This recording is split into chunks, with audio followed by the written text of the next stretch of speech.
What about empiricism? I mentioned to you earlier that many evolutionists are empiricists. They believe that all truth claims are answered by empirical observation, sometimes supplemented with the need for logical consistency.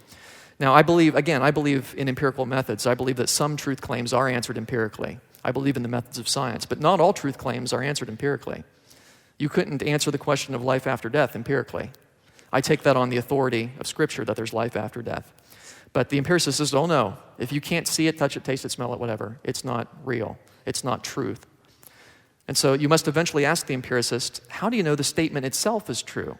How do you know that all truth claims are proved by empirical observation? Did you prove that by empirical observation? No. You can't observe truth claims, right? That doesn't even make sense. You can't see a truth claim. It's abstract. And so the notion that all truth claims are proved by empirical observation cannot be proved by empirical observation, therefore ought to be rejected on its own standard. See, empiricism refutes itself, just like relativism. Secular worldviews blow themselves up. All you have to do is light the match and let it go. It will circle back around and destroy itself. It's always the case. By the way, the biblical worldview is the only worldview that won't do that. The biblical worldview is the only one that when you apply it to itself, it's self-consistent. It doesn't blow itself up. All secular worldviews do.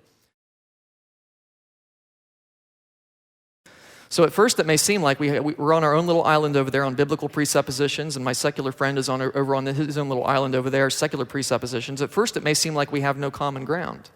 There's no neutral ground. We've already established that. But you see, the point is, secular presuppositions are sinking sand. They will not support a cogent worldview.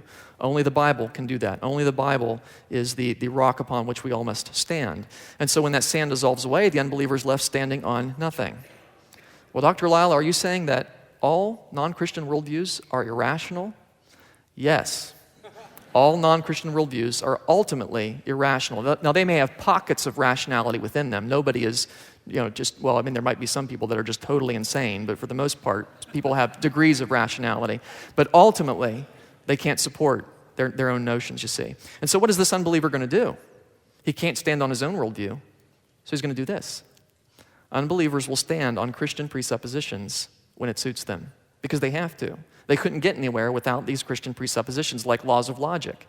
Unbelievers do accept and use laws of logic, and in doing so, they're standing on Christian ground.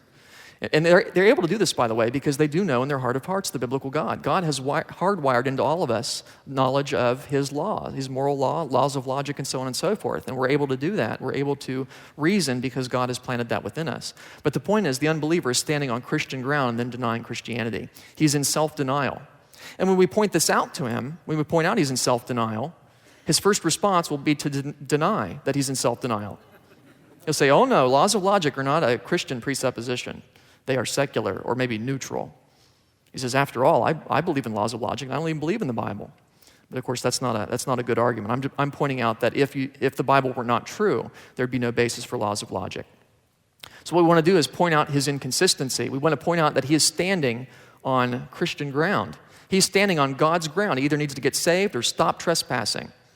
And, get your own laws of logic. Stop borrowing God's.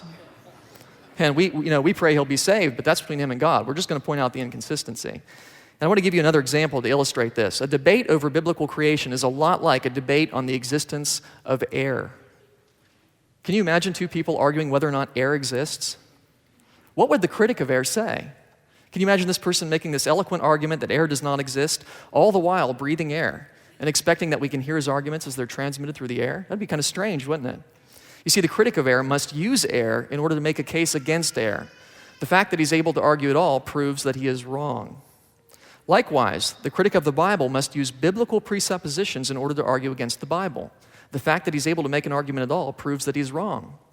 Because you see, the secularist is standing on Christian ground using God's laws of logic to try and argue against the Christian position. Now, that is not going to work, is it? That his position is self-refuting. And so to illustrate this, I'd like to zoom in on a few of these preconditions of intelligibility: laws of logic, uniformity of nature, absolute morality. We'll probably have time to do two this morning. Let's start with absolute morality. I think this is the easiest to understand. It's a good one to start with if you're new to this way of apologetics. If God created us, He has the right to set the rules. Otherwise, why not make our own rules? Well, that's pretty obvious, isn't it? In the Christian worldview, God is good and is the standard of goodness. But if it's just if we're just rearranged pawn scum, why not do what you want? And by the way, it has to be the biblical God, because it's the God who created us and who has revealed himself to us in his word. It's got to be the biblical God. It can't be some other. And I'll talk a little bit more about that later on.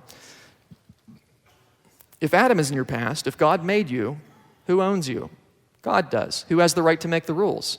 God does. And so you end up with absolute morality, absolutes from God. God sets the rules. If ape is in your past, if you're just rearranged pawn scum, why not make your own rules, right? You own yourself, and you can determine your own rules. And so we end up with relative morality. Man sets his own rules. Now, some people might say that's right. Morality is relative. You can make up your own rules, and so can I, and therefore you can't go around telling other people what not to do. And the moment they say you can't tell other people what not to do, what are they doing? Telling other people what not to do. Okay, so relative morality is pretty well self-refuting just right there. It doesn't make sense. And nobody really believes in relative morality. So here's what you're going to do. You're going to ask an evolutionist or anyone who's rejected biblical authority, how do you decide right from wrong? Because apart from the biblical God, morality can only be relative, but people cannot live that way. And people know in their heart of hearts that morality is not relative. Now, some people will say, oh, come on, Dr. Lisle, everybody knows right from wrong. To which I would respond, yeah, that's because God has revealed himself to human beings, and so in our conscience, we know right from wrong. But my point is, in an evolutionary worldview, why would there be such a thing as right and wrong, and how could you possibly know about it? Say everybody knows is not answering the question. Now, I want to give you some possible responses to this. Not that there are any good responses, but that's the point. I want to show you that the best responses to this are not rational. Some people might say, oh, you don't need God to determine right and wrong, because morality is what brings the most happiness to the most people. That's a pretty common response from the atheist camp, though it's not universally their response. Now, some of you might be thinking, well, yeah, that's right. We ought to be concerned about the happiness of others. To which I would say, yes, in the Christian worldview. Right? That's the golden rule. We're to do unto others as we'd have them do unto us. So even here, he's borrowed on the Christian worldview a little bit to support his own. But my point is, in an evolutionary universe, why should I be concerned about the happiness of others? If they're just rearranged pawn scum, why should I be concerned about their happiness? Right? Happiness is just a chemical reaction in the brain if you're an evolutionist, so why should I try to achieve that particular chemical reaction and not another, like, say, pain? Maybe what's good is what brings the most pain to the most people. Right? I mean, this is totally arbitrary and totally impractical, too. How could you possibly measure this? I mean, how do you know what brings the most happiness to the most people? Do we have little meters on our arm telling us how happy we are? Can I point my tricorder at you and say, oh, you're this 50 levels of happiness or whatever? That's not going to work. Marquis de Sade enjoyed torturing women. Now, maybe the pleasure he got in torturing women outweighed the pain of the women that he tortured. And so that would be good under this definition.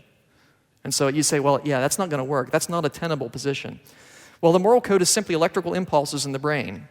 I was debating a PhD neurologist, and this was his answer. And he was a very smart man. I couldn't believe that he gave this ridiculous answer. Because if it's just a section of your brain, if it's just electrical impulses in the brain, why should I follow it?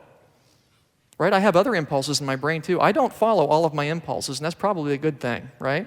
Because sometimes I'm inclined to do things that maybe are not good. This would not be morality if it's just impulses in the brain. It's not universal laws, and my brain's different than yours anyway. I have different impulses, and so what's good for me would be different than what's good for you. And you can't have objective morality that way. Laws of morality are conventions adopted for the benefit of society. There's something, we all agree to them, and so, because we need these laws to maintain society. Why? That's arbitrary. Well, because without that, we'd have disorder. So, it's an evolutionary universe. Well, but Dr. Lisle, we need these laws to prevent us from acting, what, like animals? Is that what you want to say? But in the evolutionary worldview, that's all we are, right? And by the way, if they're conventional, then different cultures could adopt different laws of morality, right?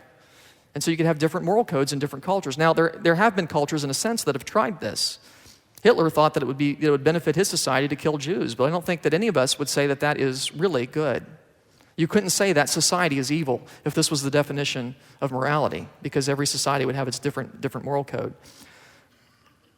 So they're not laws if they're just conventions. And by the way, the word benefit assumes a standard of goodness anyway. Who's to say what's good unless you already have a standard of goodness? So it's a bit circular as well. People can adopt their own moral codes. I had one reporter tell me when he was a secular reporter and he was interviewing me. And I said, sure, but if you can, so can I. And you might not like some of the things that I want to do. Maybe I want to shoot you. He got the point. He realized that you can't have universal, objective moral laws if they're just something that people invent. And just to drill this home, consider an evolutionist who is outraged at seeing a violent murder on television. He says, how could that man shoot that little girl? That's terrible. He ought to go to jail. But he's an evolutionist. Why should he be angry? You ever think, I mean, in his worldview, it's just one chemical accident getting rid of another chemical accident. What's the problem? You wouldn't get angry at baking soda for reacting with vinegar. That's just what chemicals do, right? And by the way, chemicals don't have a choice. So if the person that shot the little girl, if he's just a chemical accident, he doesn't have any, just the outworking of chemistry, why would you punish him? You wouldn't punish baking soda for reacting with vinegar. It's just what it does. You wouldn't throw the lion in jail for killing the antelope, right? Animals kill animals. What's the big deal? And so the fact that he is angry is a behavioral inconsistency. That's something I'm going to talk about in a later session. It shows that in his heart of hearts, he does know the biblical God. He does know that murder is wrong. Let's move on and talk about laws of logic. These are a reflection of the way God thinks and the way he expects us to think. Now here's where the critic will say, oh, but Dr. Lisle, how do you know how God thinks? And the answer is, God has revealed himself. He's revealed some of his thoughts in his word. And I don't know all of God's thoughts, but I know some of them because he's revealed them in his word. And that's why it's got to be the biblical God and not some God of our own invention. Laws of logic stem from God's nature. And we're made in God's image, and so we instinctively know these laws of logic. We act on them, like the law of non-contradiction. Now, you all, even if you have never heard of the term before, you immediately know that that's true, that contradictions, two contradictory statements cannot both be true. If I told you my car is in the parking lot and it's not in the parking lot, you wouldn't rush out to say, oh yeah, I want to see a car that's there and not there. You would immediately assume that what I told you is false, and you'd be right to do that, because that's a law of logic that cannot be violated. But where does that law come from? Why is there a law of non-contradiction? Ever thought about that? Why is it that two contradictory statements cannot both be true? Most people haven't thought about that, but it stems from God's nature. It's because God doesn't deny himself. The Bible tells us, 2 Timothy 2:13, he cannot deny himself. He cannot contradict himself. And all truth is in God, therefore truth will not contradict itself, you see. And again, this is why it has to be the biblical God. It can't be the God of the Quran, for example, because Allah does contradict himself. The Quran endorses the gospel of Jesus and then contradicts the gospel of Jesus by saying that Jesus was not crucified and is not the Son of God. So you see, it has to be the biblical God, the God who cannot deny himself according to the scriptures.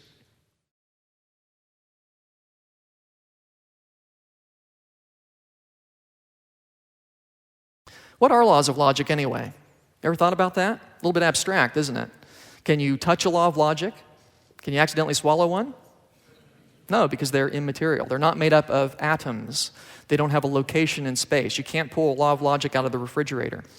They are universal, meaning they apply everywhere. It's not like laws of logic apply in the United States, but not in Europe. There, anything goes. Okay, there you can contradict yourself. No, they're universal. They apply everywhere. They are invariant, meaning they don't change with time.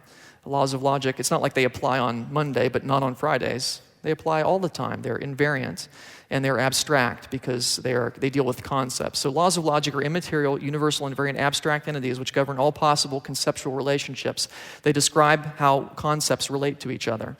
And if you think about it, laws of logic are contingent upon the biblical God. The biblical God can account for all of these properties. God's thoughts would necessarily be immaterial. God is an immaterial being. He's spirit. God's thoughts would be universal because God is omnipresent. His thoughts uphold the entire universe, and therefore contradictions can't happen anywhere, for example. God's thinking would be invariant because God himself does not change with time, and therefore his thoughts do not either. And they would be abstract because all thoughts are abstract. All thoughts are conceptual. So you see, the biblical God can make sense of the fact that we have laws of logic, one correct standard of reasoning that all human beings must adhere to if we're going to be rational, if we're going to come to the truth. But other worldviews cannot account for laws of logic. Take naturalism, for example. And I mentioned earlier, many evolutionists are naturalists. They believe that nature is all that there is. The naturalist attempts to use logic and reason to support his position, but there's a problem. Logic is not part of nature, right? You can't point your telescope somewhere and see a law of logic. They're not natural. And they're immaterial. So if everything that exists is part of nature, is material, then you can't have laws of logic. And so the naturalist is trying to use something that cannot exist within his own position to support his own position and to argue against Christianity. The fact that he's able to make an argument at all proves that he's wrong. Now, if he says, well, wait a minute, Dr. Lisle, that can't be because, you don't need to be a Christian to use laws of logic. After all, I use laws of logic, and I don't even believe the Bible, so they can't be dependent upon the biblical God. But that would be no different than the critic of air saying, wait a minute, you don't need air to breathe. I don't even believe in air, and I can breathe just fine, right? That's not a rational argument, is it? I'm not saying you have to profess a belief in air to breathe, but you do need air to breathe. I'm not saying you have to profess a belief in God to use laws of logic, but you do need the biblical God to have laws of logic.